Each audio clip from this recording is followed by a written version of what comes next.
Hello, Flo here for another late night, early morning stream. I'm gonna just write out some scripture from John 9, chapter 9, I guess, in the Bible, into my journal.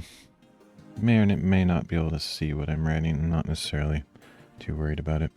My streams aren't necessarily intended to present amazing content, so I don't really work too hard at making everything ideal, but maybe you can see it. You can probably see it a little bit if you squint or have a huge TV.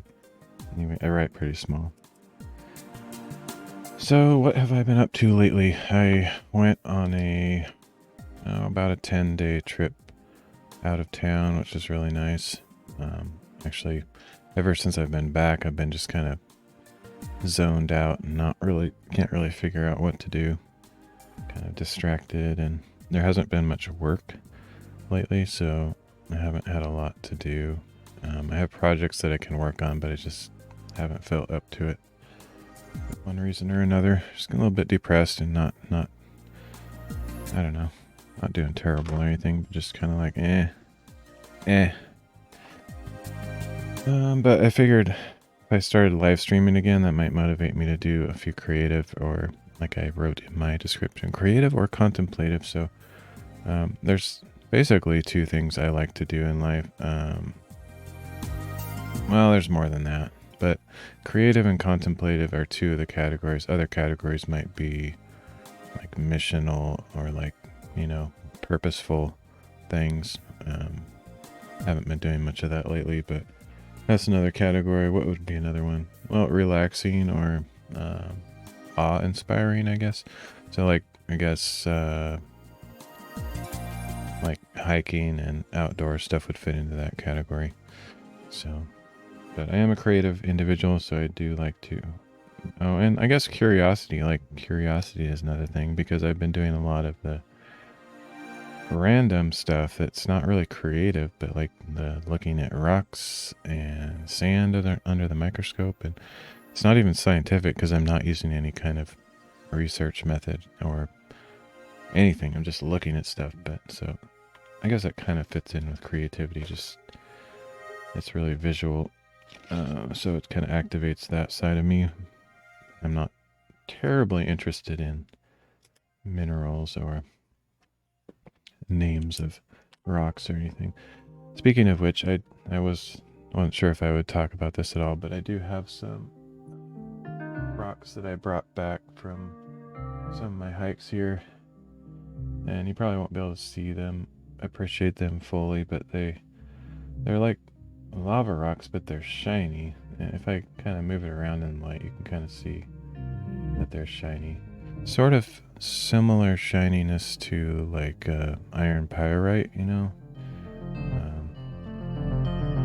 almost like little tiny mirrors, but this is more like iridescent.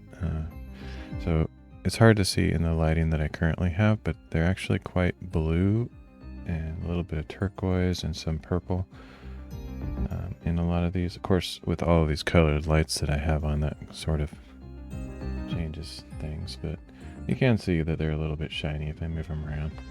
I got a bunch of these.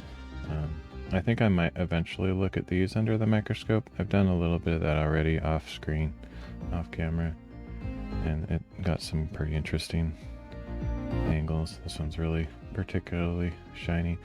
These really stood out to me because I've walked on volcanoes many times, not like active volcanoes, but places where there's former eruptions and stuff, and most of the lava rock I see is red, black, brown or orange, or sometimes yellow, but I'd never until recently come across this shiny blue and purple and turquoise, and some of it has a little bit of gold looking stuff in it too. I don't think I have a piece like that up here. Plus, like I said, the colors of my lights distort all that. Oh, here's a really shiny one. Maybe that'll kind of show up. I guess I could sort of put it in front of the camera, but I don't know if it'll focus on it first of all, and then know what the lighting will look like. Yeah, I don't know what it is. I have no idea. I tried to look it up, just like iridescent blue or purple lava rock, or because that's what it is. It was just in the midst of other normal looking colors. You'd have these really bright ones standing out. So it's like, whoa, what's that? Kind of shining in the sun or whatever. So I just picked up a few of them. Anyway, I have no idea what it is. One thing that I saw for like blue iridescent mineral was, I think it was titanium oxide, but I mean, I seriously doubt this has titanium in it, or at least probably not enough to create that color. So that's just one random mineral that I saw that was blue, but it could be a great number of other minerals. So I have no idea what it is. If somebody knows, I'd be interested to hear in the comments or something later if you watch this. If you've picked up blue and purple and turquoise iridescent lava rocks, I'd be interested to hear about that, or if you know about it.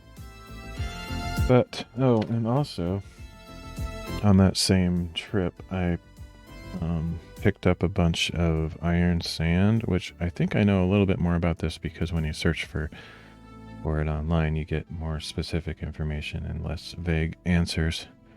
And I believe it's called iron sand because it's composed largely of some form of iron. And what I learned about it, or what I think I know about it, is that it's probably magnetite. It's very reactive to magnets, magnetic, and it's usually black like this. But if you look at this under a microscope, it's kind of oftentimes shiny and has little, actually it looks almost like one of these shiny things broken up into pieces. Not exactly the same. There's not quite as much blue in it, but there are pieces in there that look like this blue stuff.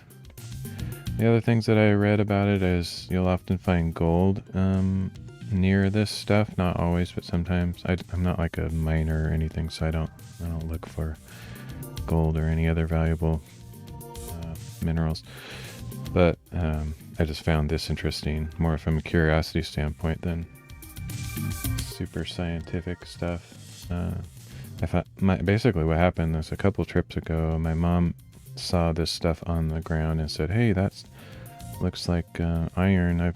When I was a kid, my parents told me to pick it up with a magnet, and so I thought, "Oh, that's cool. I'll try it," because I had a magnet with me by chance. And so that was the first time I got some. And then this last trip that I went for 10 days, I decided I'll try to purposefully or intentionally collect a bunch of it. So this is about how much I got. I'd say so basically what I did is I took a magnet, this magnet here. It's actually a bunch of disc magnets, or rare earth disc magnets. And when they're connected like this, they're pretty powerful, so you can kind of see it, how reactive this stuff is to the magnets. Anyway, so you just hold this magnet over regular sand, kind of where you see these dark swirls in the ground, and it'll just come all straight to the magnet. So you don't have to it's pretty easy to collect, in other words. But it does collect a bunch of other stuff that gets kind of caught up in it, so there's still some lighter particles in here that I'm trying to filter out by just I've done a few things. I've tried washing it, and I've gone through it many times, like maybe 3 to 5 times all throughout it in small batches, just picking it up like this, and then it drops off the the lighter particles that aren't as magnetic or whatever. But pretty much all of the sand here that I collected has at least some magnetic properties, so it's kind of hard to sort it out. But anyway, this stuff is the strongest stuff, and you can see it's really dark. Looks like graphite or something. Graphite powder, but it's really cool. And then I just recently purchased another magnet, which I think I have here. Oh, so the way I collected it is you don't want to just put this magnet straight in the sand, because all the tiny sand particles will just get stuck on this and you can't get them off. So what you want is some kind of separator so the first time I did it, I made this kind of cone, and I put the magnet inside it like this, and then I would get close to the sand and pull it up, but then it would get stuck to this piece of paper, and then I could just pull the magnet off of the paper, and then the sand would drop down. So to just give you kind of a quick idea of how that works, here is a batch of sand. Looks like an ashtray, but this is some sand that I'm still deciding if I want to sort. So if I put this in this paper and hover it over the sand, you see it picks up the strongest stuff, which is the darker stuff, and leaves some of the lighter particles. But even those lighter particles have some magnetism in them, or some iron. So then I can say I want to put that in another bag or something. I can put that over a bag or another place and just drop it there by lifting up the magnet like that. So you can pick it up, drop it, pick it up, drop it. It's kind of fun. Anyway, so that's kind of how I collected it off the ground.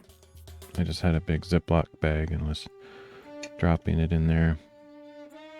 Then later I found out if you have a thicker buffer or barrier between your magnet and what you're trying to pick up, then it'll only pick up the really strong magnet stuff and leave behind some of the, kind of weaker stuff. So if you put like a thick, this is like maybe 1/2 inch thick on the bottom of the shot glass. So in this case, you can actually drag the glass through the sand, which makes it really stick to it. Like I can actually touch the sand down here, and it'll, you can see on the bottom here, it has all that sand sticking out, and that's the magnetic stuff. And then I can drop it by pulling this up. It's really kind of a fun process. A little bit therapeutic and relaxing, kind of sometimes helps to go in circles. Anyway, so that's kind of how I sorted it out. And you can see like the part that I've done this to many times in the center is generally darker here in the center than it is on the outer side. That's because it picks up the strongest iron concentrated particles and leaves behind some of the weaker stuff. Anyway, those are kind of just things I've sort of figured out just by playing around. That's kind of what I've been doing. A little bit in my spare time, kind of a goofy hobby, but for some reason it's fun. And so yeah, I've collected this small jar of iron sand, but what I actually want to do is wash it really thoroughly. I've rinsed it with water probably like 5 times, or more than that, and then poured off the dirty water and tried to use like a coffee filter to make sure I didn't lose anything. Anyway, it's kind of a long process, but what I want to do is get a drill bit that has like a big brush on it, basically like almost like a toilet brush, one of those ball nylon brush things with a long drill bit on it, and then use a power drill to like swirl it around really strong. Maybe put a few drops of soap in there and just really clean all the particles of sand, because when I look at it under a microscope, every little particle is covered with like this light tan or brown dust. So it still looks dirty, and I really want it to look really dark and shiny and clean. So I might try that final cleaning process. Other than that, I'm just kind of doing it for fun. So anyway, that's kind of my show and tell from the latest trip. I also took a ton of photos because I did a bunch of butte summits, and so I'll eventually maybe work on those photos, but I'm like 10 years behind in photo editing, so no promises there. I'm pretty bad at doing that. But anyway, that's kind of my little vlog or story of the last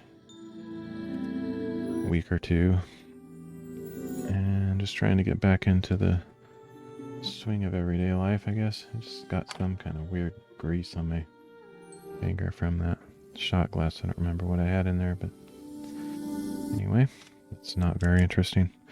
So basically what I'm going to do today is just write out some scripture. I'm not going to do a lot of talking or anything. I know I just did a bunch of talking, but from here on out, I'm just going to continue where I left off, which is John chapter 9, verse 33, and see how far I can go. Maybe just do a couple paragraphs or something. I'll just turn up the music, and if you feel like hanging out to relax, or of course everybody who chats is always welcome, but I've found that there's nobody chatting on Odyssey, so I don't really expect that. But if you want somebody to talk to or just want to say hi, feel free, but I don't expect it. It's always welcome, but lurkers are also welcome on my channel, and that's kind of what I've found there's a lot of on Odyssey, and that's totally cool. So I'm just gonna go for it.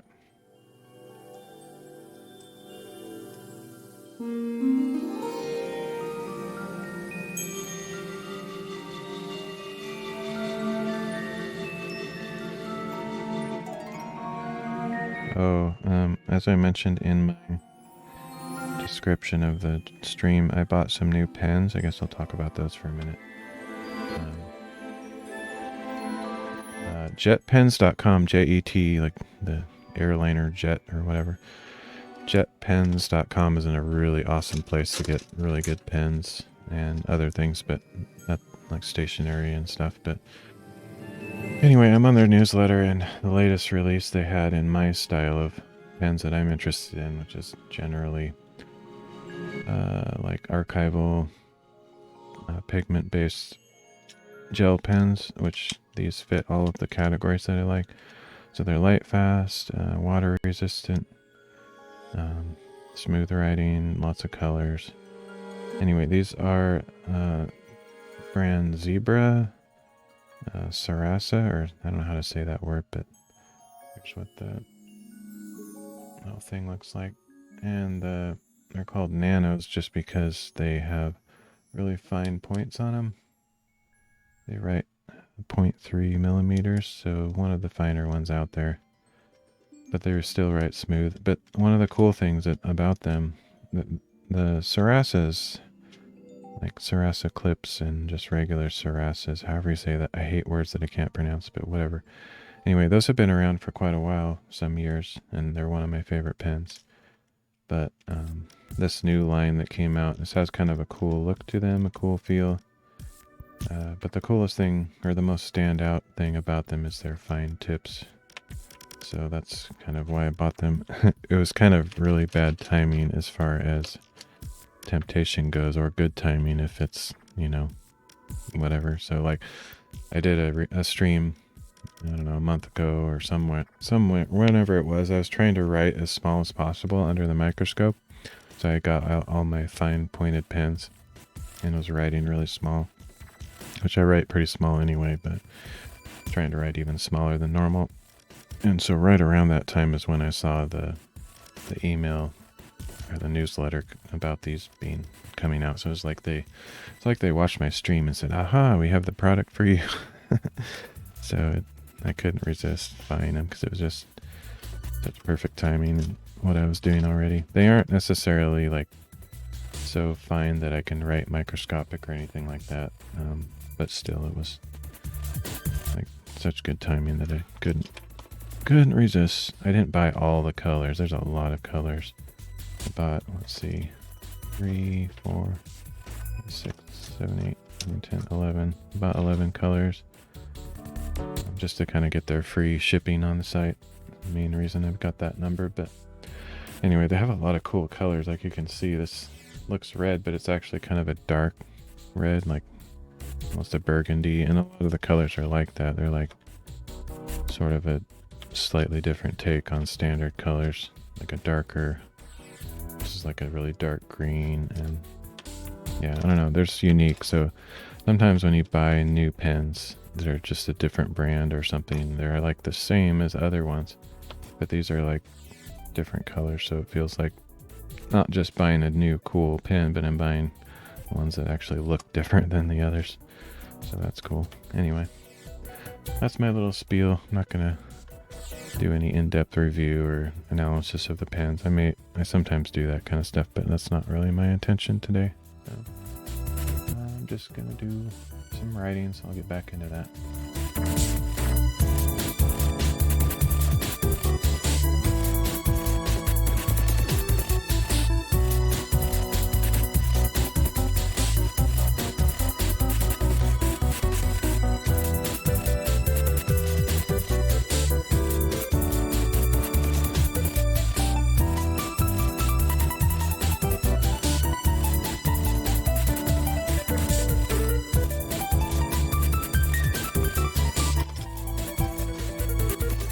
usually pick 2 colors each day or each session of writing, so I'll have one color for the text of what I'm writing and then a second color for like the verse numbers.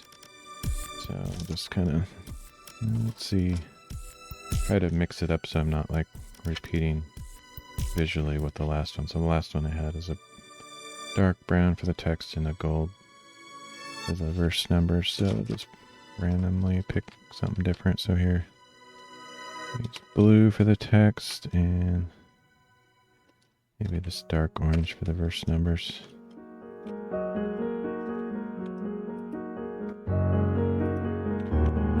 So again, I am writing out John chapter 9, starting at verse 33. Well, I don't think I'll say it out loud. I never know. I don't know, live streaming is a weird thing. I'm not necessarily trying to preach the word or anything. I'm just doing some kind of relaxing devotions.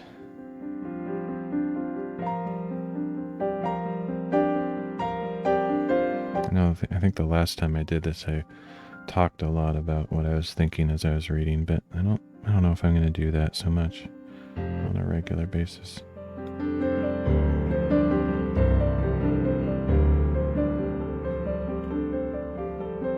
This color's awesome though.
There is kind of an interesting story behind this verse. I don't know. I guess I could sort of share it. I wish I had the video handy, but my grandpa was a pastor. Actually, both my grandpas were pastors, but the one that really made a big impact on me growing up, he was born legally blind, basically. He could see somewhat, but his vision was pretty bad, and he steadily got worse and worse over the course of his life, and by the time he was really old, or when he died, he was pretty much completely blind. But he could see well enough so that he could like use a big magnifying glass and read and stuff like that. But he had no depth perception for some reason. There's something wrong with his vision. He couldn't detect depth, so he couldn't drive or do things like that. And he had a hard time seeing most stuff. Anyway, he took this passage really personally. This passage is the story of a man who was born blind, and so it really had a big impact on his life. And I remember when he shared kind of that story and just the meaning that it had to him. It's basically in this story, like the disciples and Jesus come into town and they see a man sitting there in the city who, I don't know if he was begging or what, but he sitting on the street corner probably, and just he was known to be blind. Everybody knew that he was blind. He'd been blind his whole life. And so it's just Jesus' disciples asked Jesus, like, so who sinned that this man was born blind? Was it his parents, or was it this man who sinned? Like, apparently, like the way my grandpa explained it, he was a pastor and had studied, ancient cultures and things. And plus you can kind of detect it from the Bible itself.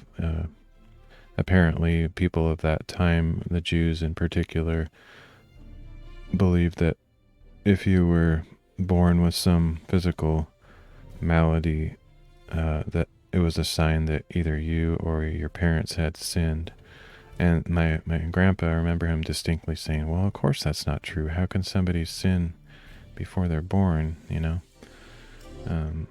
So, like, if it was the man who sinned and he was born blind as a result, how could he already have the consequence of his sin when he's born? You know what I mean? Anyway, so doesn't really make much sense. And of course, we don't believe that today. Like, bad things happen to good people, people say, or just in general, just because something difficult is in your life or has happened to you doesn't mean that you did something wrong to deserve it. Sometimes it means that, like, that happens to people. You do something stupid and you get a consequence as a result, but it's not, like an obvious sign that that's the case. So anyway, it's interesting that they believed that back then. Maybe some people still believe that if there's something bad happening to you, then surely you did something wrong to deserve it, kind of like karma or something. And I guess, like Job, in the book of Job, it talks a lot about that same idea, where Job's friends surrounded him. So the basic idea of the book of Job, most people probably know, but if you haven't read the Bible or know about that, Job was this righteous man, the man that God praised, like said, this is the most righteous man there is, basically. And then Satan came before God and said, oh, is he really righteous? Isn't he good just because you provide so many good things in his life and stuff like that? And so Satan was accusing this man and trying to prove to God that he's not really good. He's just being good because you're so nice to him, basically. Anyway, so the story of Job goes that God allows Satan to do pretty terrible things to Job. Satan kills his sons and brings terrible disease, and he loses all his money, and all this stuff, this ridiculously bad stuff happens to him. Now, it's kind of a confusing story, because I've always thought, like, why would God do that, Why would he allow the enemy to do such terrible things to him, to Job? Anyway, and I still think that quite often, because, stuff like that happens to us too in modern times. Just like, my life is not how I want it to be. I'm miserable, I'm depressed. It's like, why is this happening to me? Did I do something wrong to deserve this? Or is God doing something similar like he did to Job? And I don't know. I don't feel like I'm worthy of that kind of attention like Job got, so I'd usually downplay that possibility, and I just assume I'm either doing something wrong, or it's just whatever, God allowing bad things to happen so that I develop character and those kinds of things. I don't know. It's all very confusing. I don't think it's possible to understand it in this lifetime, but anyway, it's kind of similar to that. And I remember my grandpa just talking about that from his perspective, being born blind, just like the guy in the story. And my grandpa believed that the only way he could have become who he became in life, which ended up being a very humble, loving man that honored God, was that he was born blind. He actually sincerely believes that if he wasn't born blind, he would have made different choices in life and probably wouldn't have pursued God and things like that. So that was kind of his story, and so that I have a video of that somewhere, him telling that story. He's gone now. He died some years ago, but I always think of that story when I read this passage.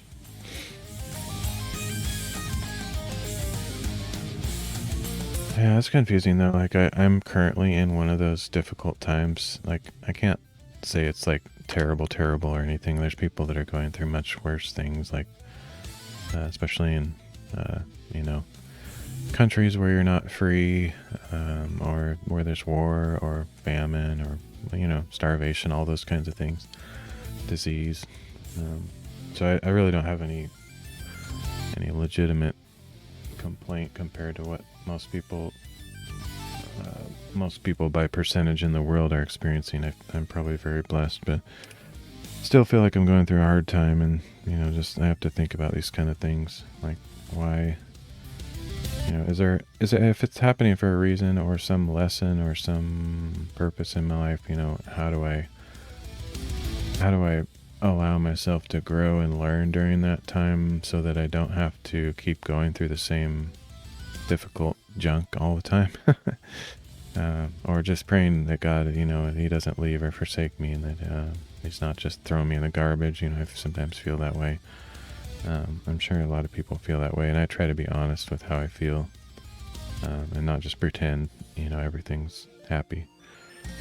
So I think a lot about that stuff, and I know I said I wasn't going to talk much or whatever, but I just felt like I'd share that just to, you know, anybody that's watching this later, just to know if you're going through a difficult time, or things don't make sense to you, or life seems like it sucks or it's confusing, especially after the COVID years. Like, I know there's been a lot of people struggling with depression and confusion with the world, the way it's going and all that stuff. Totally understand. And then there's people that go through other things that I don't understand. You know, I can't say I understand everything, but I do understand the feeling low or dark, or you know, like things are too hard. And I'm kind of in one of those spots right now, trying to figure it all out. But I do believe that that God cares about every single person that he made. Sometimes I feel like I'm the last person, like, I guess. So I would say something like, he cares about everyone, and I guess that includes me, you know, kind of a thing. I just don't feel like I'm worthy, or I've just messed up too much all the time. But I know that that's not what it's all about, because in the Bible it talks more about what he's done, and it's not really about what we've done. But at the same time, you know, the whole, if you don't have works to demonstrate your faith, then your faith is dead, you know, all the James, book of James stuff. So it's like, where's my faith if I, you know, why am I struggling so much, all that kind of stuff. Anyway, if you're in any of those situations or feel any of those kind of things, just know that I'm right there with you. That's where I'm at. So trying to figure out life every day. Most of the time don't have a clue what I'm doing.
One thing, I don't know, I guess I'll talk sometimes. I don't intend to. I don't want to be all preachy or try to make it look like I'm some wise person because I'm not, but I'm just kind of thinking about stuff.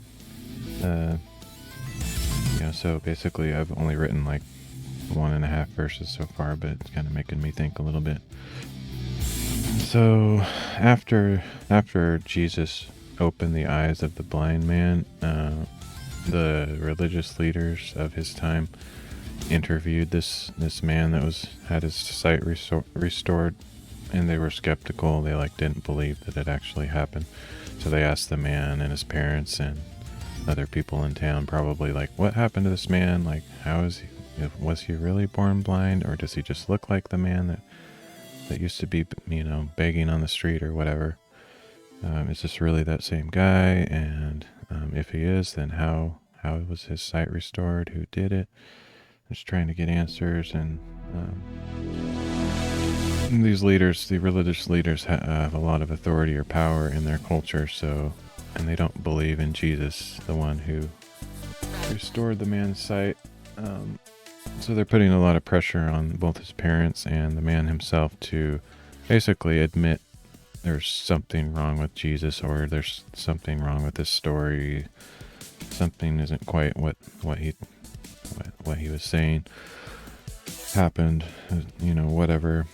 Because one of the reasons they think that is Jesus was healing on the Sabbath, and these Jewish leaders believe that if you're working or doing any kind of action at all pretty much on the Sabbath, that you must be a sinner and not a good man. So they're trying to accuse Jesus of all this stuff. But and this man is trying to defend Jesus because gave him his sight. He's obviously some kind of prophet or something.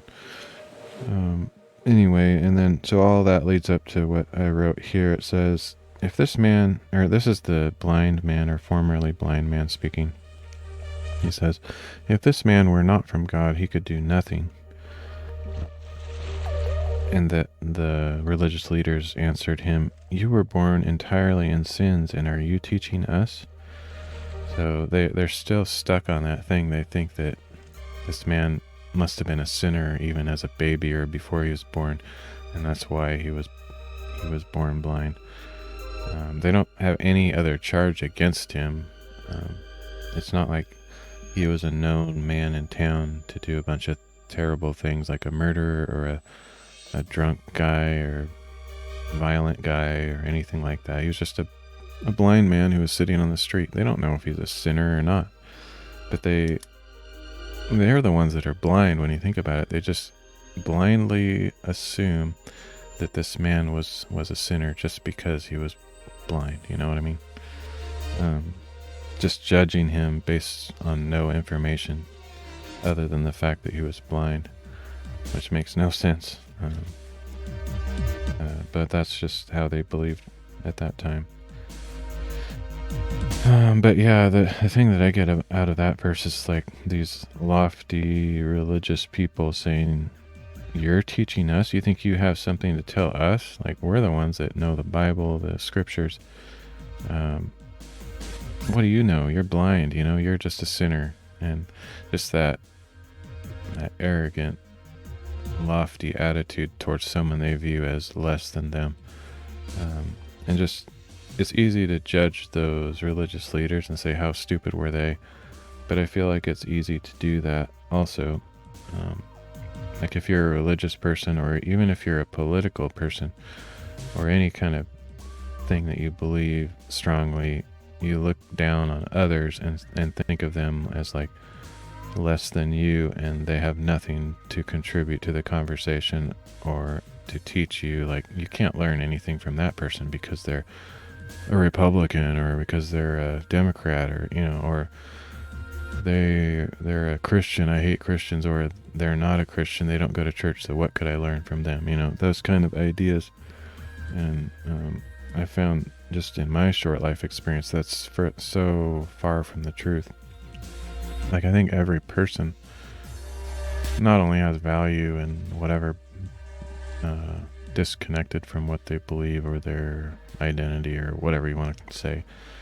Not just they have value, but they have something unique to share or to say or to talk about, Not that they need to be your mentor or anything, but like I've learned really valuable lessons from people that most parts of society would call less than you or me or whoever. Like, let's say a homeless person, for example, a person that looks like they're wearing really nasty clothes, or they stink, or they're living on the street, or they look maybe like they're mentally unstable, or any of those things, or all of those things. I feel like I have learned from people like that just as much as super stable or intelligent or educated rich people or whatever. In fact, I feel like I have more to learn from people who have difficult circumstances in their life than people who have it all together. I can certainly relate more to the people who have difficulties because I feel like my life is also difficult. But some of those people who have gone through really difficult circumstances also are very strong inside, or they know how to face challenges and not complain, or just make the best of it. And just even if they might not have some teaching degree or some ability to communicate clearly, but just seeing their example and how they make it in life and persevere, or sometimes they even have actual things to say if you talk to them. If you actually spend the time to talk to them, you'll learn stories, and inspiring stories. And sometimes you'll find, like a homeless person, for example, if you talk to somebody like that, you will possibly find that at one time in their life they were just like you, and most people are. They're born a kid, they go through childhood and have parents, and have some story that things you could relate to. They went to school or something, and then just things didn't turn out like super great, and they ended up on the street at some point, or they lost their job, or had a divorce, or they went to war, or just some terrible thing. And yeah, there's just a lot more commonality, and I think we can learn a lot from people that you wouldn't expect. And so when I see that these Pharisees or teachers of the law, or Jews, I guess, whatever, saying you were born entirely in sins and are you teaching us, like, so arrogant. And but at the same time, rather than focusing on how stupid were those guys, I want to try to be more thoughtful on can I be found in there too, in that description? Am I like them? Like, I need to work on my own attitude toward people that are different than me, or who have gone through different circumstances, or live in a different country, or anything that's different, and consider, just because they're different doesn't mean that I don't have something to learn from them. And in fact, what can you learn from people who are exactly the same as you and who think the same things as you? Not a whole lot. It's kind of like a echo chamber, as they say. Like, if you just surround yourself with only people that are exactly like you, what new information are you going to be exposed to that you didn't already know? So I think it's important to, I don't mean like allow yourself to be persuaded by every new idea from every source, but I do think it's valuable to be humble and not just assume that you have everything figured out, or that you're better than other people, kind of a thing. And I try to basically internalize that for myself. Like, am I doing that? And I think I am, quite often, especially these days where we're very much encouraged to be divided and have very opinionated thoughts and speak lowly of others who don't share our thoughts. I find myself doing that just like everybody else, and so I have to kind of intentionally fight against it. And yeah, you can still think that somebody else is wrong, and maybe they are, but that doesn't mean that your attitude toward them has to be so arrogant. Like, what difference in their life, or even yours, are you going to make by just pointing out other people's errors or sins, or what good does that do? Just meet people where they're at and have a conversation. That just seems more useful. Give other people grace,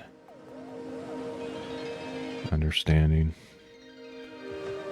Maybe you'll find that there's a pleasant conversation to be had rather than, arguing with everybody and trying to show yourself as superior in every circumstance. That's kind of the lesson that I get out of this, just that one verse, really. But this whole thing kind of communicates that, this whole passage. So much for not talking. I don't know, it just happens sometimes. I enjoy, not for the teaching aspect. I don't want to be a teacher. I don't want that responsibility, and I don't have that skill or knowledge. It's more just like, kind of like a vlog or I don't have time to journal necessarily as I'm doing this.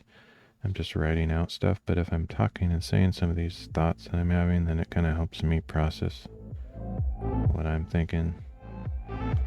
And if anybody else happens upon this video later, maybe they'll help them think about things too. I don't know.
This also makes me think of a comment that I just wrote in another content creator's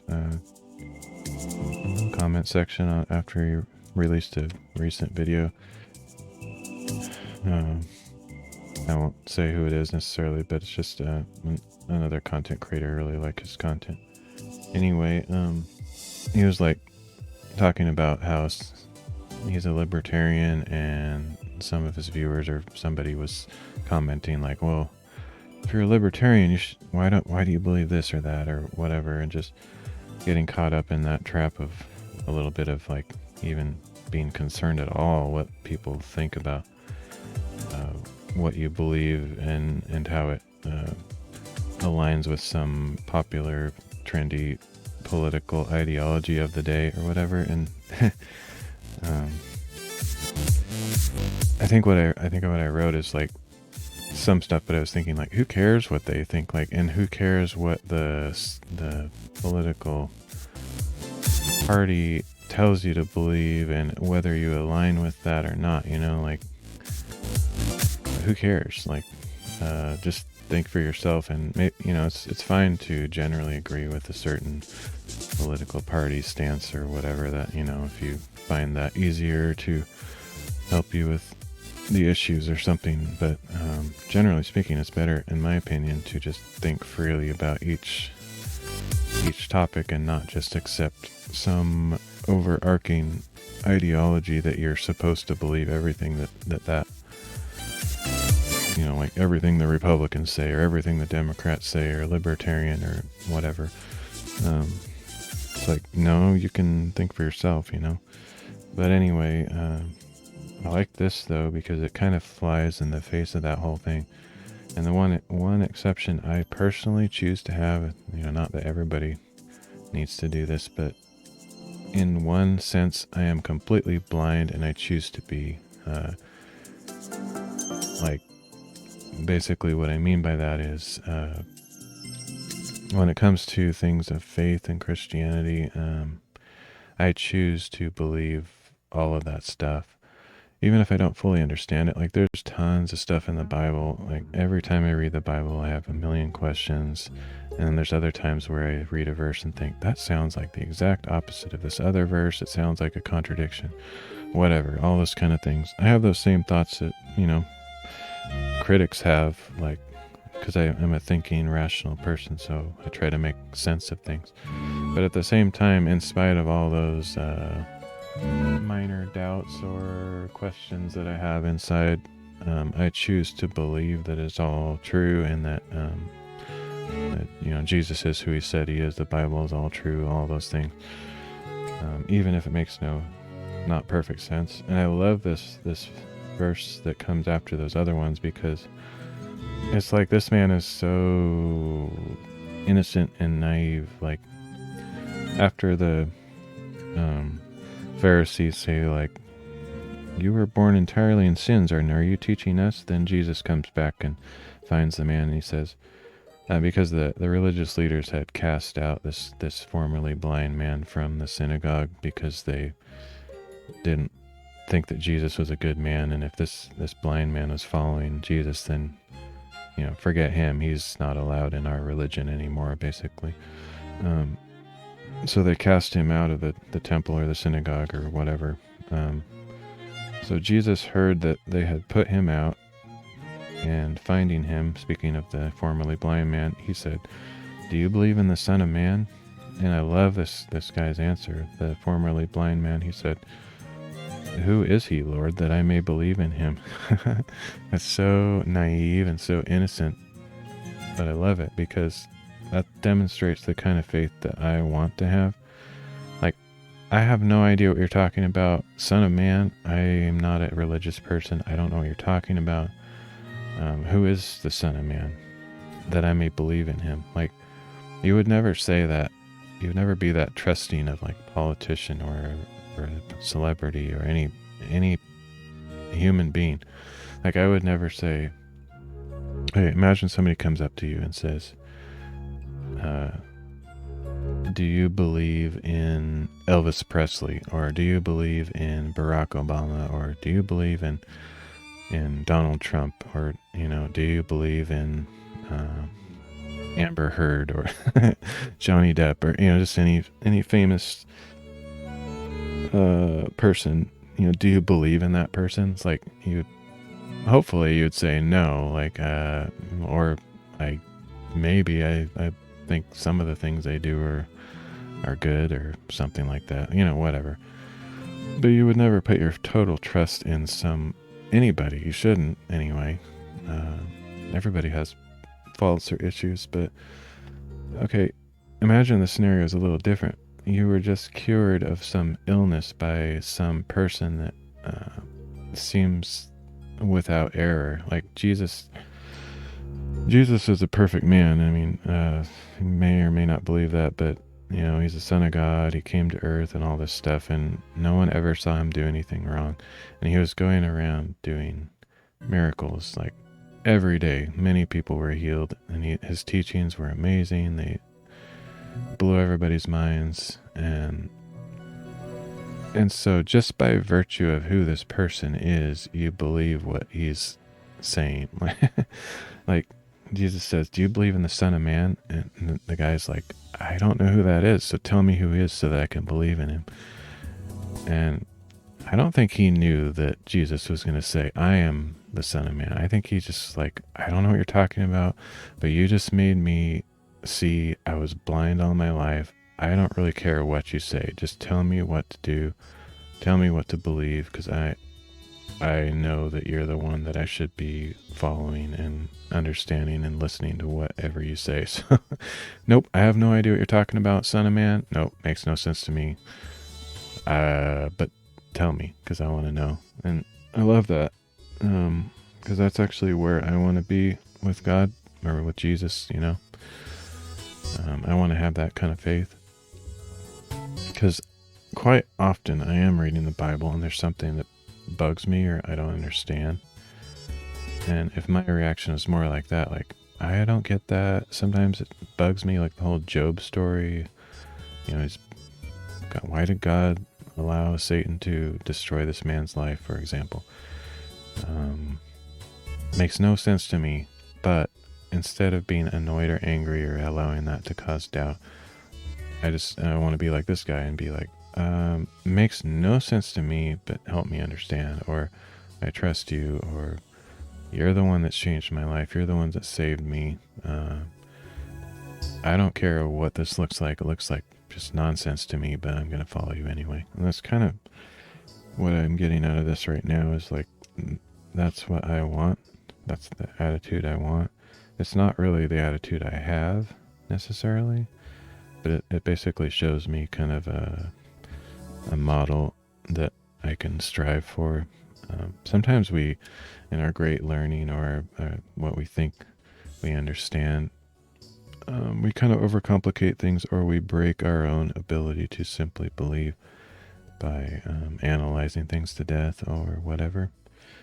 And I think it's important to just understand who we're approaching or who we're talking to, if it, in the case of Jesus or faith in God, just understand who he is, and because of who he is, have faith that no matter what we see or we experience in life or what confuses us, just continue to seek and believe him. Because what is the alternative? Like, who else are you going to put your faith in? Like some random person that you meet in life that clearly has just as many problems as you do, or someone even worse, like a politician, or some cult leader, you know, like no one's really worth that kind of trust or faith in this world. In my personal experience and what I believe, Jesus is the only one that has proven himself worthy of that kind of trust for me.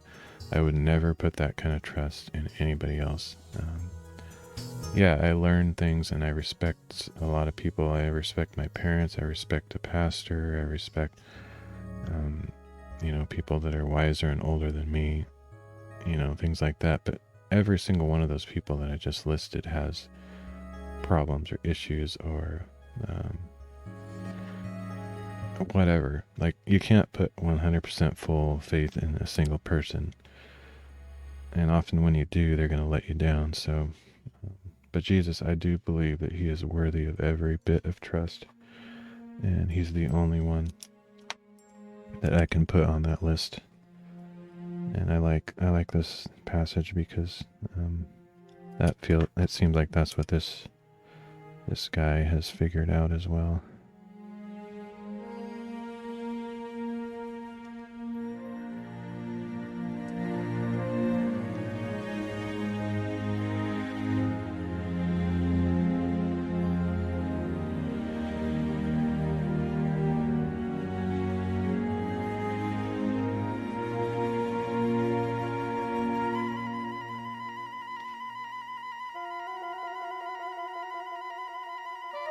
I think I'll just probably do this one paragraph. I'm getting too distracted with all my talking and not getting much writing done.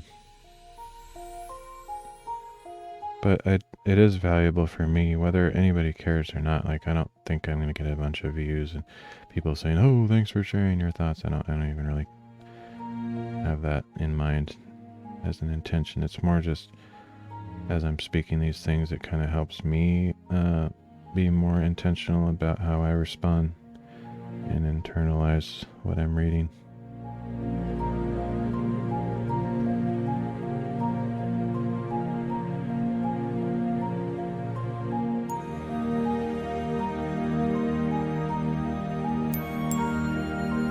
How weird, it would have been weird if, like, Jesus said, "Do you believe in the Son of Man?" And the guy says, "Who is he, Lord, that I may believe in him?" What if Jesus like turned, kind of gestured, it's like, "Here he is over here." That would have been a funny twist in the story. I wonder kind of if I sort of wonder if that man knew, kind of in the back of his mind, like, I bet it's you, isn't it? I've never heard this son of man thing, but I bet you're him, right? Because I already believe in you, and I can't imagine anybody else being important when I just experienced you, you know? But it's hard to say. Like, I wonder what he thought. Like, if he thought that Jesus was going to point to some other guy, you know?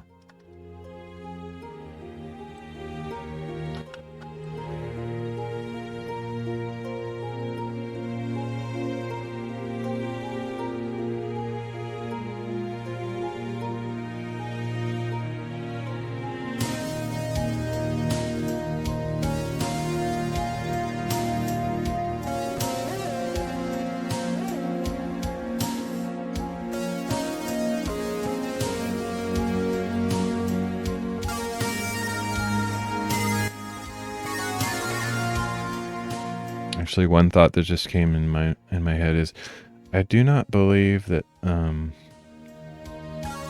don't believe that this man that was blind had ever seen Jesus until this moment here. Actually, I'm not sure. No, he didn't. This is the first time this man had seen Jesus. He had heard his voice, so he probably thought, like, I bet this is the man that healed me. Because he was probably very attuned to his sense of hearing. It's like, this is totally that guy that was just talking to me a while ago. But he did not see Jesus because his sight had not been restored immediately. Jesus spit on the ground, made some clay with the dirt, and wiped it on this man's eyes and told him to go wash his eyes in a pool. And so this man, prior to this moment, had not seen Jesus. So it's interesting. Jesus says, do you believe in the Son of Man? He answers, who is he, Lord? And he called him Lord, like, so he knew very clearly, this is the man that gave me my sight. Who is he, Lord, that I may believe in him? And Jesus said to him, you have both seen him, and he is the one who is talking with you. So it's like Jesus is saying, I know you heard my voice before, but not so. I am that guy. I'm not only the guy that you heard before and recognized your voice, my voice, but now you've seen me. And so he's just kind of in a clever and literature, poetic kind of cool way, saying like, yep, that's me. I'm the one. So yeah, it's pretty cool.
I can put this over here so you can probably read that a little bit easier than what I'm writing, possibly.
case there's any doubt, like just thinking about the Old Testament, the spotless lamb, the perfect sacrifice, that the atonement that had to happen through the Abrahamic covenant and the Moses law and all that stuff.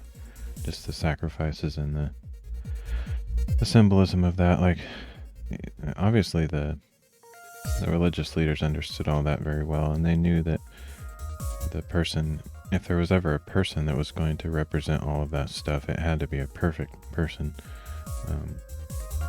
And so I think that's one of the issues they had with Jesus, is they thought from their perspective anyway that Jesus was a sinner, because they had these ideas about the law, but basically the problem that they had is they had a bunch of traditions that they added above the law to be even higher and more important than the law itself. So instead of just interpreting and understanding and applying the law, they added to it basically. They made all these extra laws that were not written in Scripture about, like the Sabbath in particular, like the holy day of the week, where you're supposed to rest or whatever. They made it all these really specific laws, like you can't walk this amount of steps, or you're breaking the Sabbath, or you can't lift an object, or you can't cook, or you can't, there's just so many things that you can't do.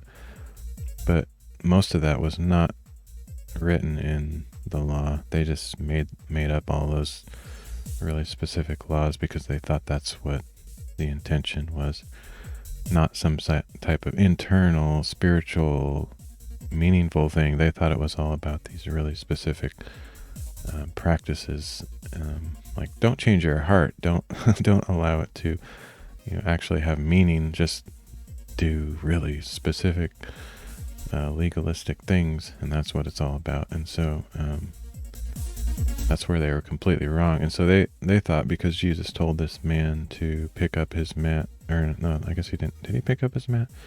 Might be mixing that with the story of, I think he told him to pick up your mat and go clean. Anyway, the act of cleaning, the act of walking to this place, and the act of healing the man, all of those things were considered sin by these religious leaders, because you're not supposed to do any kind of work on the Sabbath. And so they thought, this can't possibly be a man of God. This can't be the perfect sacrifice. This can't be the Messiah, because the only one who could possibly fulfill all of those things will be a perfectly sinless man. But in reality, what they had done is they had put their law above the law of God, and they'd become God in their own minds. And they were judging the very God that they were worshiping, because God had come in the form of Jesus. He had sent his only son to die for them, and they just didn't understand, and they thought that he was a sinner. So they called the perfect spotless lamb the sacrifice for them. God himself they called a sinner. So I don't think things will go too well for them, but they did not understand that. They were blind. So, and a lot of this story has to do with blindness too, like many kinds of blindness. There's the actual physical blindness of your eyes, not having sight. There's spiritual blindness, thinking that you're right when you're wrong. And then there's also kind of a faith blindness, which I would consider a good kind of blindness. Like, I don't understand everything. I feel like I'm blind. I just don't get it, but I'm going to believe you anyway. And I feel like the blind man who was physically blind was healed from his blindness, and I think he was also healed from the spiritual negative kind of blindness, because God or Jesus, gave him the ability to see not just with his eyes but with his heart. And so he blindly believed Jesus. So there's the third kind of blindness. So yeah, it's kind of, I think a lot of that's intentional. I'm pulling that out maybe a little bit more than what the casual reader would, but I think it's there. Like, I think the Pharisees, or the teachers of the law, were truly blind spiritually. They thought they understood things, but they couldn't see anything. Jesus was right in front of them. They didn't see him, so they're blind in that sense. And here's God come in the form of man, right in front of them, doing everything perfectly, healing the sick and miracles and perfect teaching, all this stuff, and they didn't see it. So they're the ones that were blind. Just I feel like that's probably intentional. All that symbolism with different types of blindness. It's not just the physical blindness, but spiritual blindness. But then also having that absolute trust in God that even if you can't see, you just grab His hand and He'll lead you in the right direction, even if it doesn't really make sense to you. And that kind of blindness is what I want. I don't want the spiritual blindness where I am arrogant and don't believe anybody, or God is trying to tell me something right in front of my face and I just don't see it, or I don't believe it. I think I am that, honestly, sadly. I think I am in that probably situation more often than I would like. But the kind of blindness that I do want is this blind faith and trust in God. I don't have it at all. I'm not even close, but that's kind of what I would like to achieve someday, or at least keep working at.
Just as an example, like earlier I said, sometimes I read scripture and see like contradictions or just things that I don't understand, but I believe it anyway. This is one of those so Jesus says in verse 39, "For judgment I came into this world, so that those who do not see may see, and that those who see may become blind." That's interesting. Like, that is super, super deep. Like, I know that sounds kind of similar to what I was saying. Like, it's talking more about spiritual blindness, not physical blindness. Jesus isn't literally going to take the sight from the people's eyes and he's not going to make this man blind and make the Pharisees, stumble in the darkness, for example. But he's obviously talking more in a symbolic sense about spiritual blindness. But it's so deep that it's like, how do I understand that? So first of all, like, I have this questioning of like, that's too much for me to comprehend. Like, what is he really saying? And then the other part of it is like, why would he do that? Like, why would he want to make anyone spiritually blind? Like, maybe he doesn't want to, but maybe just maybe it's talking about it, just the result. Like, when he comes, that's just what's going to happen. Some people who can't see are going to be some people who are blind are going to be able to see as a result of me coming, and then others are going to become blind. Maybe he's just describing cause and effect. I don't know, or I don't know if he's actually like that's his purpose or his goal. Yeah, that's another question. And then the other confusing thing is, he says, "For judgment I came into this world," but I'm pretty sure there's another verse that says, I think it's John 3:16, John 3 area. Let's see, 3:17 maybe. So it says in John 3:17, "For God did not send the Son into the world to judge the world, but that the world might be saved through him." So at a first glance, like that sounds like a contradiction. So John 3 says, "For God did not send the Son into the world to judge the world," but then in chapter 9, um,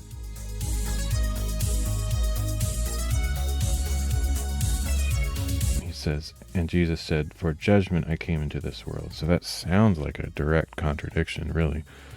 Um, so while, like, I admit those things, some people will say, "Oh no, that's not a contradiction. There's no contradictions," and I don't actually believe there are contradictions, but I do admit that I see contradictions. Like, that's just, I don't like to be. I mean, I'm blind in the sense that I'm blind. I have blind faith and believe that it's all true and believe that everything Jesus says is perfect. But I also understand that there's massive stuff that I don't understand at all. Like, that doesn't make any sense to me. Those sound like a contradiction. And so I acknowledge the fact that it sounds like a contradiction, and then I either try to figure it out, or I just admit, like, oh, I don't get it. I'm going to wrestle with that one, I guess, maybe for the rest of my life. Or this one's not that big of a deal to me, but there's others in the Bible that I'm like, nah, I don't get it at all. I'm going to trust God anyway, but it just doesn't make any sense at all. And yeah, but definitely, like, I don't see how anybody could read those two verses together and just say, oh yeah, that's totally fine. Because they sound like the exact opposite, you know? And do I have any explanation or some wise way of looking into the Greek and telling you what it really means, like a pastor would do? Nope. I don't. It does. This one doesn't really bug me that much, but I think it's just. I think there's a lot going on in this passage that's really deep, and it's not something that. I mean, it's possible that, like, the word judge is a different word in this verse than it is in chapter 3 versus chapter 9. It could be, if you know Greek and all these things, that you would have some way to explain it. I don't have that ability, so I just acknowledge that it's something I don't really understand. But at the same time, that's what I mean by blind faith. Like, most rational thinking people would be put off by what I'm saying right now, because it would annoy them that I admit that I don't understand it, or that it sounds like a contradiction. But I choose to accept it anyway. Probably to most people that aren't religious, they would hear me say something like that, and they would just be like, he's a fool, or he, clearly he's found a problem here, but he's just overlooking it, so he's not a rational thinker or whatever. But there's just certain topics or areas in my life that I choose faith over understanding. Like, I seek understanding at all times, and I'm going to, either right now or sometime in my life, I'll try to understand this better. I don't think I have the diligence to look it up right now and try to work it out necessarily. I'm just more admitting that I don't really understand it. But so I do seek understanding, but over top, even more important than my desire to understand, is my desire to believe and to have faith in this person, not in some religion. But I feel like I have the same encounter or interaction with Jesus that this blind man had. He did change my life. My life isn't perfect by any means, and I didn't have this, life-altering sickness that Jesus cured me of like this man, but he has throughout the course of my life transformed me internally, and he continues to transform me. And because of that interaction and that relationship with him, to some degree, maybe not as well as this man has, I do have the ability to believe in spite of things that I don't get, because my brain's too small. And I will try to understand things better, but I'm not going to do it at the cost of, like, spending so much time that I don't get things done in life, or that I doubt or fear. It's more just, man, I wish I understood that better. And most of the time I don't really work at it that hard. But that's what I mean by blind faith. It's not like completely blind. It's more just like in that when there's times when I just don't fully understand something, I choose by an act of will to believe anyway. And I think the time when it's most difficult for me is when life is crappy, or like I feel like a failure most of my areas of my life, and I say that almost daily, or at least I think it. Like everything I do fails. I never think nothing ever works out. It seems to be going okay for a while, and then I just fall on my face, or just nothing. I just have a lot of failure, it feels like, in my life. And it sucks. I don't like it at all. I hate it, actually. And it makes me depressed, and half the time I don't even want to live anymore.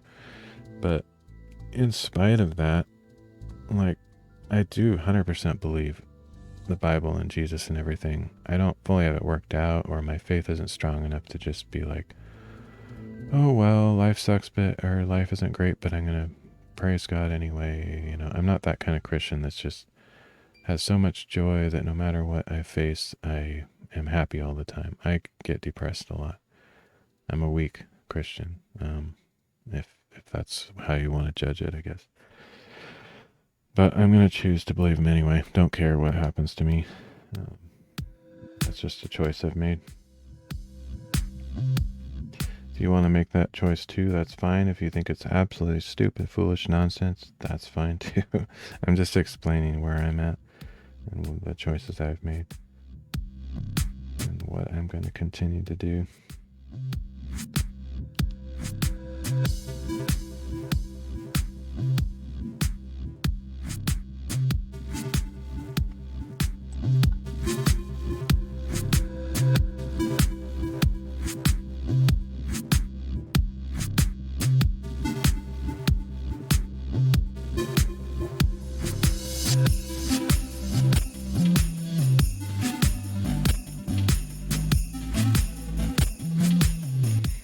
It's a totally different thing, though. Like, even if it sounds like a contradiction, like, it's not really the same context here. Like, Jesus is saying here, like, for judgment I came to this world so that those who do not see may see, and that those who may see may become blind.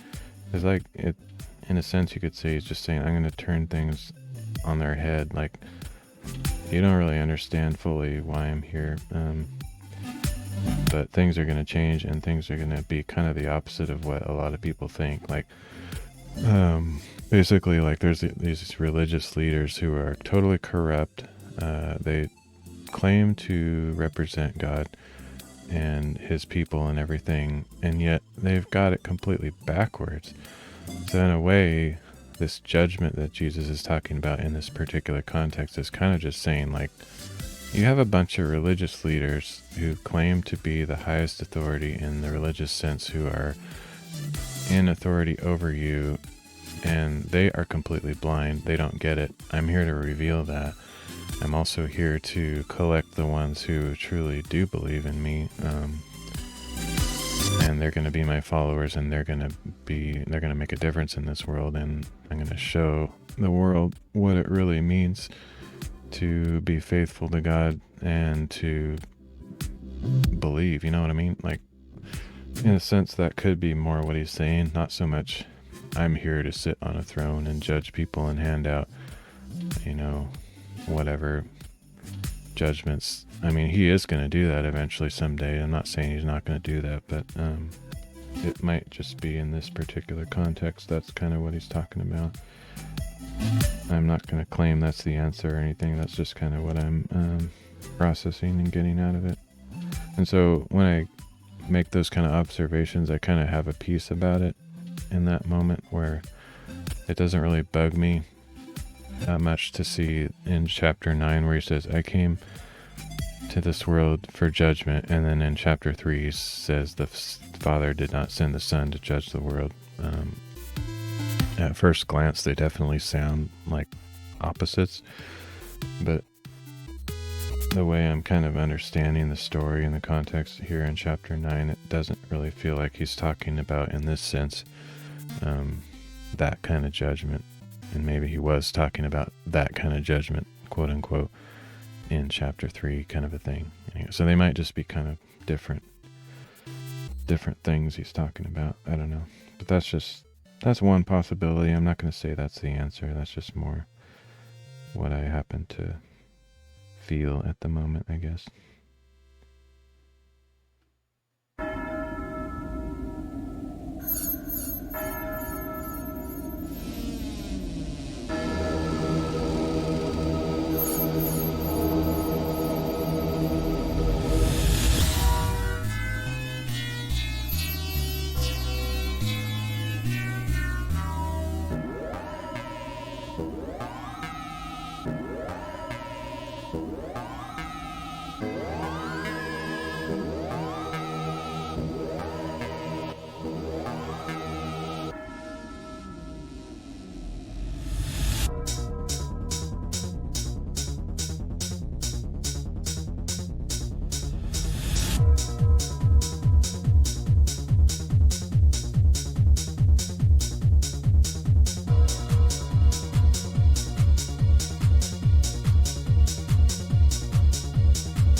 So complicated though, honestly. Like this, I've actually read this many times. I read John many times because it's my favorite book. But it's just when you think you understand what Jesus is talking about, he reverses it. So I mean, I don't get it. Like it's clear that Jesus had some seriously deep, complicated things on his mind. He wasn't just throwing out words and like, "Oops, I said the wrong thing," or I kind of didn't have a good flow to my thoughts. There's like, a lot of people these days, including myself, I tend to have pretty scatterbrained thoughts, and I say one sentence and the next sentence may or may not like fit with what I was just saying. Jesus doesn't do that. Like every word he says is perfect. So it's very clear that he said all these things very intentionally, and it's like several levels deep, and I don't fully grasp it. But so he says, "For judgment I came into this world, so that those who do not see may see, and those who see may become blind." And those of the Pharisees who were with him heard these things and said to him, "We are not blind too, are we?" So they're like feeling kind of pressured by what Jesus just said. They're like, "Are you talking about us? Like, okay, you made that blind man see, and so are you saying that we are the ones who will become blind?" So that they understood kind of a little bit of the message Jesus was saying, like his implication. And Jesus said to them, "If you were blind, you would have no sin, but since you say we see, your sin remains." It's like, okay, I thought I understood what Jesus is saying, and then Jesus like went 17 levels deeper, and he took it to a new depth that was like several like layers beyond what we were just thinking. Like, so I thought I got it. It's like, oh. he basically flipped it again. He's like, he made the blind man see. He made the spiritually, the people that thought they were awake spiritually, he revealed them to be blind spiritually. I think that's what verse 39 was saying. We kind of get that. But then he's like, oh, the reverse. If you were blind, you would have no sin. It's like, what? That's like a completely different topic, a different angle on the whole thing entirely. It's like, whoa. I bet they didn't even know what he was talking about almost. I think they still felt pressured by him. They're like, but they probably were as baffled as I am. They probably were, because it's clear they didn't understand Jesus, because they were constantly saying things that proved that they didn't no idea what he's talking about. But yeah, anyway, I don't even know where to go with that one. I'll have to think about that a lot more. Even though I've read this a million times, I still don't really understand it. So the Pharisees felt pressure. They're accused, like, what, Jesus? Are you saying we're blind? Basically, they're saying like, you think we don't understand? I think they understood that he was saying, You spiritual leaders that claim to see, you're blind. That's basically what he was saying. And then he just took it a different direction. It's like, if you were blind, that phrase, if you were blind, that almost makes it sound like, no, you're not blind. But he just said they're blind. So it's almost a reversal. You would have no sin. But since you say, we see, your sins remain. Ugh, that's so deep. I mean, what I think it's probably saying is like, if you were innocent, if you were ignorant of the law, like you didn't even know what you're supposed to do, you wouldn't have this. You wouldn't be sinners. But since you claim to understand the law, your sin remains because you say you understand the law, but you're not fulfilling it, kind of a thing. So you have the full knowledge of the law. You have it memorized, your spiritual leaders, all this stuff. And yet here I am, Jesus, the Son of God, standing in front of you. And you're calling me a sinner. You're calling this man a sinner. You're so messed up. Your sin is remain. I mean, as not very well explained as that is, that's kind of how I'm feeling about it. That's probably what he's saying. Like something to do with the fact that you claim to know the law. In other words, not be blind. You don't like being called blind. So if you want that label, then you're a sinner. I don't know. I can't even possibly explain that, but that's what is the best I can kind of get out of it is he's basically like using every possible meaning of the word blind. There's a physical blindness where you can't see with your eyes. There is a spiritual blindness where you basically the truth is right in front of you and you intentionally, sinfully decide not to believe, or you put your own knowledge above that of what you know to be right. And then there's the other kind of blindness where you believe blindly something with faith, even when you don't understand. That's a third type. And he's revealing a new type here, seemingly, that relates to having the truth or claiming to have the truth, but basically getting it completely wrong and therefore you're blind. I don't know. There's just a bunch of different angles on it. It's interesting. It's almost like Jesus is like, I'm going to pull out every kind of symbolic connection with the word blind, just because, I mean, he set this moment in history long before. It wasn't by chance that he happened upon this street and found this blind man. He knew what he's going to do. He literally said, as this passage was starting, so let's see, how far back is that?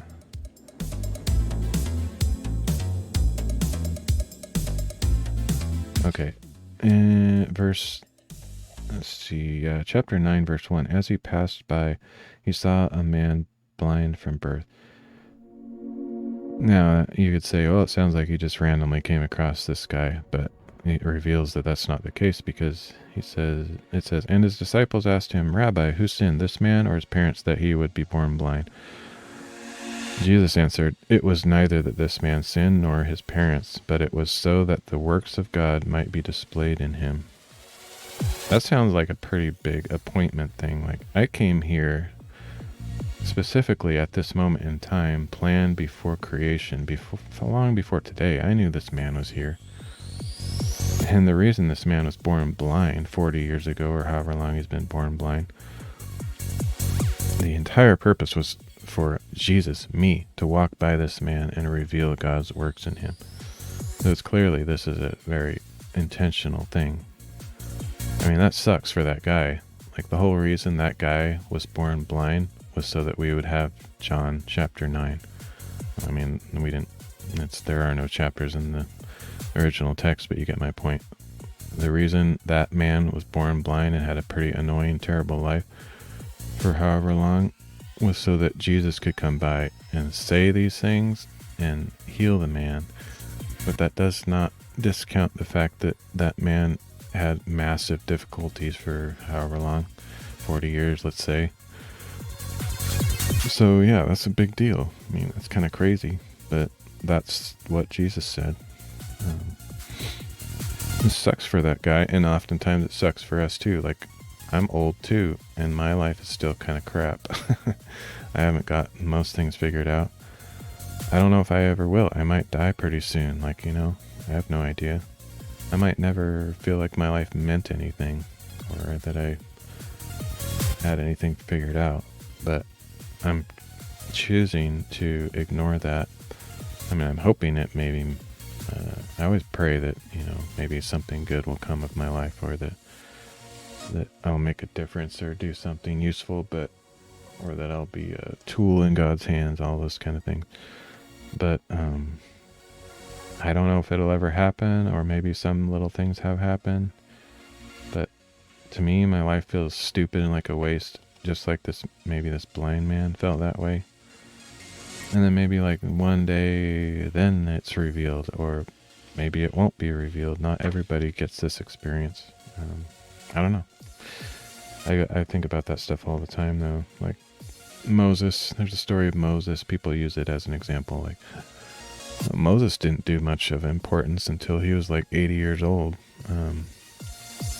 So take comfort in that. Maybe God's timing is that, you know, many years later the answers will come, or you'll have purpose. Like, to me, that's not comforting at all. That's like the last thing I want to hear. But but it is true. God does that, and it's annoying, but I'm going to choose to believe anyway. I'm not going to get rid of my annoyance. I'm not going to pretend it's not annoying.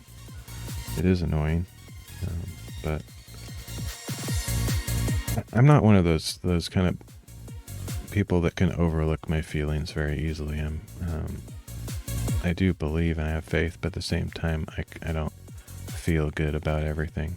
Sometimes I'm very frustrated or not happy. I don't actually experience that much happiness regarding the condition of my life. I experience happiness more like if I go hiking or spend time with a friend or something like that. But when I think about what's going on in my life, most of the time I'm not very happy.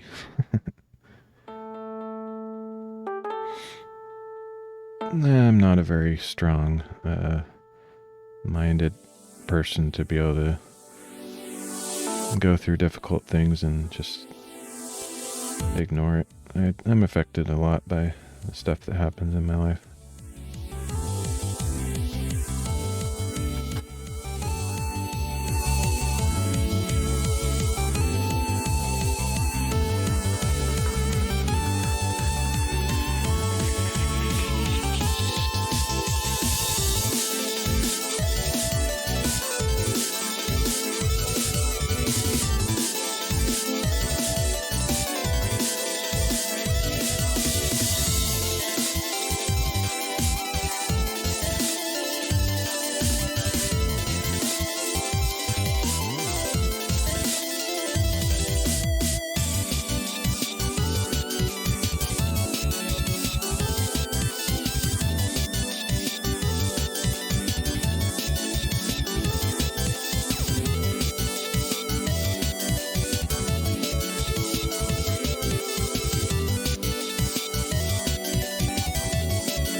Actually, it kind of reminds me, there's another verse somewhere. There's a scripture, I don't know if it's in Matthew or Luke or what, but where Jesus is like listing a bunch of woes. I think the like title they've given it in English of the passage, just kind of a subtitle, is woes or 7 woes or something like that, and they're all directed at the religious leaders. It's like, woe to you, oh teachers of the law, Pharisees, you hypocrites, you snakes or vipers or whatever, all that stuff. I'm not going to try to quote it, but just that kind of area. And I remember one of them is like, you blind guides. It just kind of reminds me of this verse or this chapter. And then like the blind leading the blind is another. That's another verse somewhere. I think a lot of that stuff is directed at the Pharisees and the teachers of the law, Sadducees, and basically all the religious people of Jesus's time, except for a few, actual faithful people, were pretty much his enemies, which is interesting. I always find that interesting. You would think like he comes as essentially a religious leader or a figure or a authority or whatever. You would think they would be the ones that would welcome him the most, and it would be the sinners or the secular leaders of the time that would be the ones that would reject him. But it's kind of the opposite. Like the sinners are the ones that like hung out with Jesus and listened to his teachings, and the religious leaders are the ones that were his enemies. Just that's kind of reflects back on that passage. Like, I'm coming to judge the world or whatever. I feel like the best way to put that is, at least I'm not talking about an interpretation or a translation, more just the message of it. It's like, I came to turn things on their head, basically to flip it around, and it's kind of like the last will become first and the first will become last kind of thing. It's like what you thought was the arrangement here, that these religious leaders are the most righteous people. No, they're actually the ones that got it the most wrong. And you sinners that, are totally messed up, it's not going to take much for you to become the ones that have it all figured out. He's not saying that because you're sinners and doing the wrong thing, you're the righteous ones, but it's like those people who are sinners and are messed up, they're closer to finding God or following him than the religious leaders are of his time. And that may or may not reflect on our time today, this day and age. I wouldn't necessarily say that because of that, that's the way it was in his time. That's probably true now, that religious people are the most messed up ones, and, but that is possible, like if Jesus came today, would he find faith and followers in the church mostly, or would he find people more ready to accept him in the sinful world, or whatever you want to call it? You know what I mean? Who knows? I don't want to assume that just because I have read the Bible or gone to church part of my life that I'm the most faithful or thoughtful of him.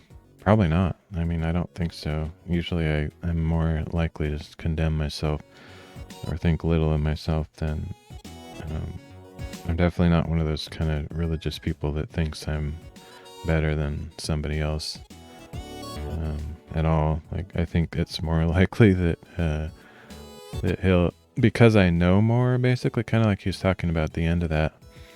Like, you claim to see, how does he say? If you were blind, you would have no sin. But since you say, we see, your sins remain. It's almost like we think we got it figured out. We think we are righteous. We think we are following the law, is essentially what those people believed. And Jesus is like, nope. And so you have to be careful, like, even as a Christian, I think, to not just assume that you have it all figured out, or that your righteousness comes from yourself, basically. You can't be self-righteous, like the religious leaders of Jesus' time were. Otherwise, you're no better than them, and you've actually messed up the whole thing. And I think that's the key point that I get out of it, is like, the righteousness doesn't come from you, it comes from Jesus, you know what I mean? I know it's not talking about atonement or righteousness in this passage, but just because I've studied the Bible, I know that that's the case. Like, your righteousness doesn't come from following the law. Your righteousness comes from the act of Jesus who died for your sins, pretty basic Christianity 101 type stuff, but it seems quite apparent. Well, as it is apparent that the Pharisees had righteousness in themselves. They weren't looking for someone to bring righteousness into their lives or admit that they were sinners and needed a savior. They were basically thinking, if we follow every law, we will be righteous. Basically, is essentially what they thought, and that's not possible. So anyway, but that's more what Romans talks about, not so much what this passage talks about.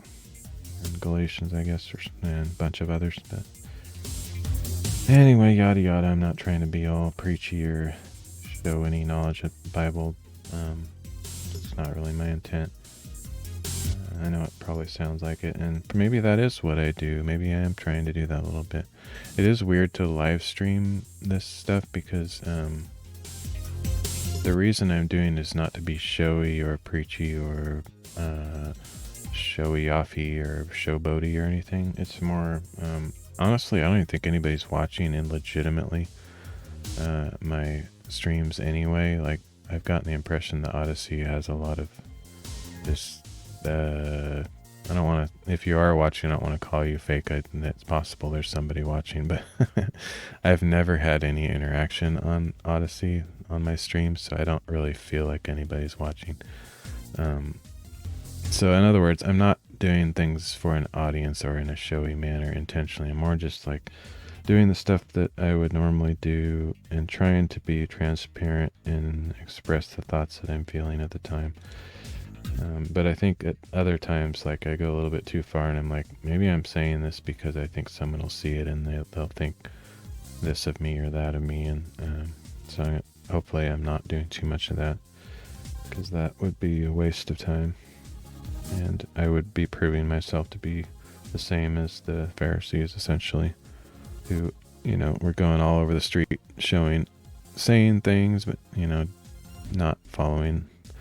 Basically, they were saying things about the law and showboating their righteousness, but in reality, their hearts were dead. And that's definitely not what I want myself to be. So, but I believe that's probably part of what is in me. So this scripture does convict me of those kinds of things, and I try to hopefully be aware of that or work on it if it's an issue.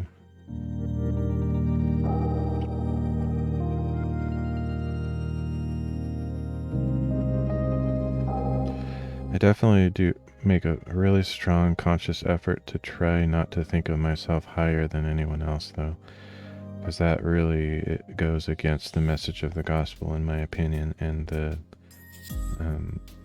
what Jesus was trying to accomplish when he came. And I think he fights strongly against those kinds of attitudes, even in his own followers. Like, there's another passage where I don't remember exactly what's going on. Jesus and the disciples come into this town, and the people aren't really receptive to the message, or they kind of aren't hospitable or something. And so the James and John, I think in particular, say, like, Lord, should we call fire down on them? Just like some crazy response. And Jesus says, you don't know what kind of spirit you speak of. And then they get the or speak from, or basically what kind of attitude you're showing there, or what kind of evil is in your words. You don't understand what you're saying, basically. And I think, that's a pretty extreme example, but at the same time, he's basically like, he's willing to say pretty harsh things to his own followers when he sees that they just are not on the right track. And I think that's going to be pretty often. I mean, if his own followers who were with him did that kind of stupid stuff, I think it's pretty likely that I'm doing that stuff all the time. I mean, I hope he wouldn't constantly have to say I'm stupid and no faith, and I think he would, though. I don't think he's that mean, though. I don't think he's constantly thinking his followers are stupid and whatever, but I think he loves us in spite of our dumb things that we do. But most of the time I feel dumb. I don't feel confident or righteous or religious or anything. I feel stupid and like I'm always doing the wrong thing. If anything, I feel like I need more comfort from him because I feel so messed up and depressed and lacking any kind of self-worth that I probably go too far the other direction where I certainly don't have anything remarkable going on in my life that I think anyone else would want to emulate. I don't encourage people to consider me like an example or a mentor or anything, that's for sure. But yeah, I hope that someday I can get more stuff figured out. Because I mean, I don't match my age, you know what I mean? Like act your age, or a lot of people my age. Like when I was younger, I looked up to previous generations and still do, generally speaking. I found mentors and pastors and elders and stuff in the church and teachers and things like that. I don't feel like I'm that to younger people at all. Like I'm not there yet. I feel like I'm old enough to be there, but I'm not. And so then I get even more discouraged about that. But yeah, whatever. I don't know what to say about that. Not everybody's meant to be like some, respected elder type person, and I may never achieve that status, and that's fine. I mean, it's kind of a big responsibility to maintain that kind of status anyway, but definitely don't want to be useless. Those are the Pharisees.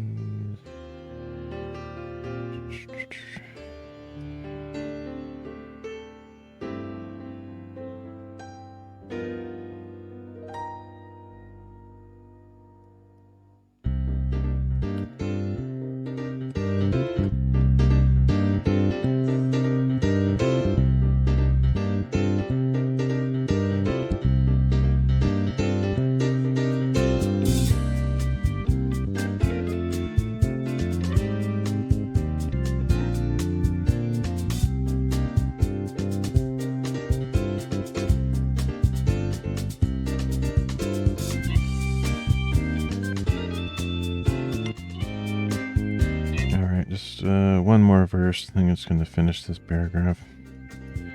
I'm talking too much and not getting much writing down, but it's really not. See, that's the thing. That's the funny thing. I'm kind of contradicting myself because the activity that I'm doing is not just trying to write out scripture. That would be more, I feel like symbolically that would be closer to what the Pharisees want to do. Like, gotta copy down the whole Bible. That's what I'm doing, rather than actually stopping to think about like how it implies action or change in your heart inside of you, that kind of stuff.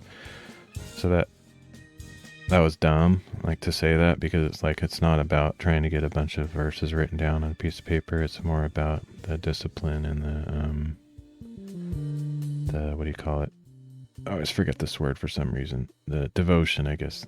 I don't know. That's a weird word because it's kind of a Christian word, but basically what it means, like when people say, oh, I got to do my devotions, usually what it means is reading the Bible and studying it or writing down thoughts about it.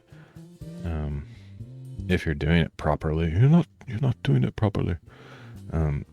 If you're actually doing some good activity, it should actually result in some sort of internal change or conviction in your heart, kind of a thing. And so, yeah. So basically, I'm trying to cancel myself because I said, oh, I didn't get much written down. But who cares? Like, that's not the point. I think I have... I don't know how I'm going to do this in the future, if I'm going to do all this talking and dumb stuff, because I feel stupid when I do it. But if I'm going to live stream this, if I don't talk at all, I'm literally just sitting here writing out stuff. I am thinking those same thoughts that I'm saying as I'm writing it, but if I don't say anything, then it's kind of weird. Like, I don't know. But I don't want to do it for the purpose of impressing or showing something to somebody to be like, ooh, look at me. That's not really my goal. It's more just communicating the complications of how this goes Because normally when you're doing something spiritual, you shouldn't be doing it visibly in front of other people to demonstrate something or to get a reaction, because Jesus speaks against that. Don't fast in front of people don't show your face being sad, or showing that you're fasting to impress people, or don't pray these long prayers, or don't wear these fancy clothes in front of people to show you're this righteous person. So I want to be careful. That's never my goal in doing this. If that was my goal, I should just turn off the camera and do it in private. But I do find some comfort or value in doing it in a live stream format, simply because I'm not currently going to a church or part of a church body, and so I feel like some need to have some sort of connection with other human beings.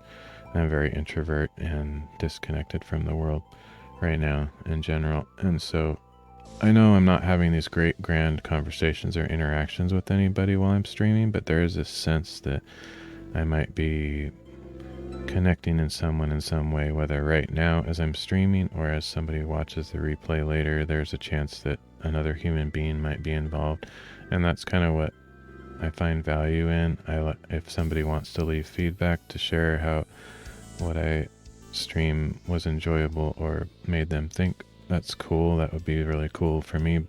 Or if somebody just doesn't want to say that because it's kind of embarrassing, or they don't want to have their words captured on the internet, but they feel that, I hope that's the case. I would pray that that's the case. But even if none of that happens, I'm still in some way expressing the desire to connect with another human being. Otherwise, why would I do it, right? It's not a showboat desire. I don't believe that's my intention. My desire is, I'm lonely. I'm kind of disorganized and lacking direction in my own life, and I feel like this is an important thing to do, and I'm a live streamer. Actually, when I started live streaming, one of the things I thought would be cool was just to live stream my entire life, not because it's interesting or I'm vain and think that anybody should care about my life. It's more just I was fascinated by the movie, like Truman Show. Thought that was cool, and there are a few 24/7 live streamers out there. I'm not ever going to do that, but I was fascinated by that idea at one time. And so my live streams do have an aspect of that, in the sense that I'm not really preparing content in advance, and I'm not like a content creator in the sense that I plan out my streams and make them all flashy and scripted and stuff like that. I don't have a bunch of Stream Deck buttons that do all these little animations and scene changes and stuff. I'm not really that kind of streamer.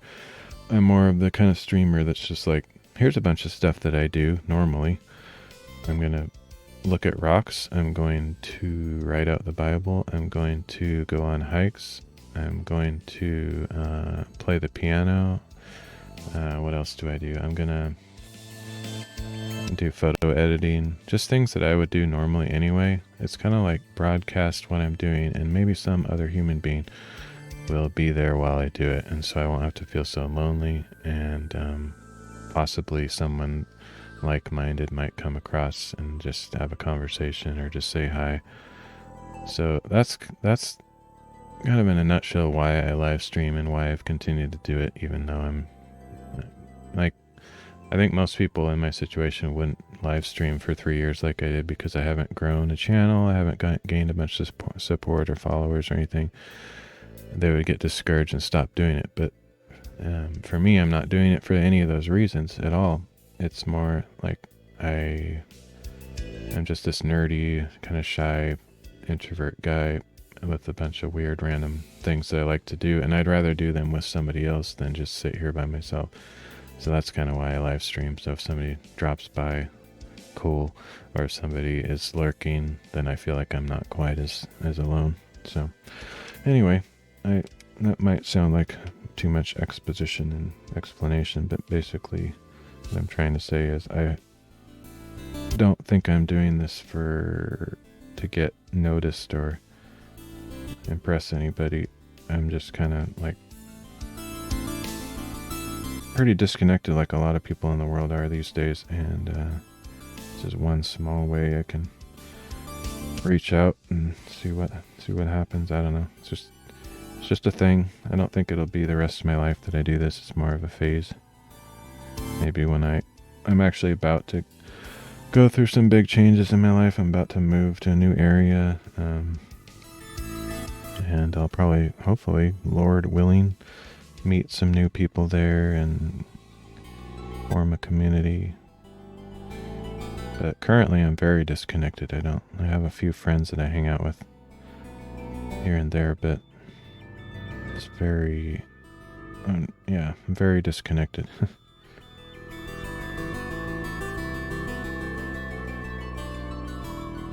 So live streaming has been kind of an outlet. I started it kind of not long before the COVID thing, and so I feel like God actually I believe that he brought it into my life.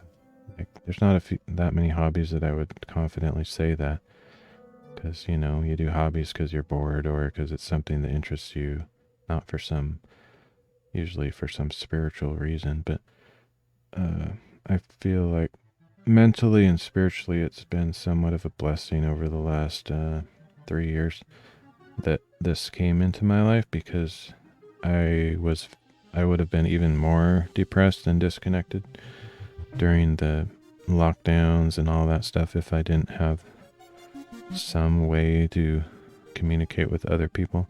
And I'm not the type that does social media. I hate social media, so I wasn't doing that. And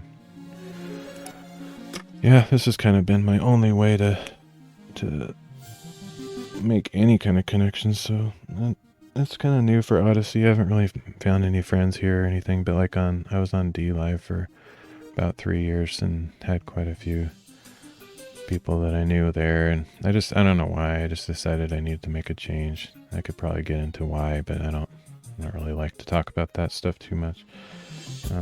But I just felt like I needed a change, and so here I am on Odyssey. Been here, I don't know, 2 or 3 months. I can't remember how long I started ago, but I'm gonna stay here for now, even though I don't have much interactions. It's just I almost can't handle too much interaction. That's part of it. I think that's part of why I needed a change. I get overwhelmed with all those complicated whatever things. I don't know. Anyway, so let's see. I did chapter 9, verses 33 to 41 today. Chapter 9 of John. And as awkward and weird as that is, I'm just gonna call it there.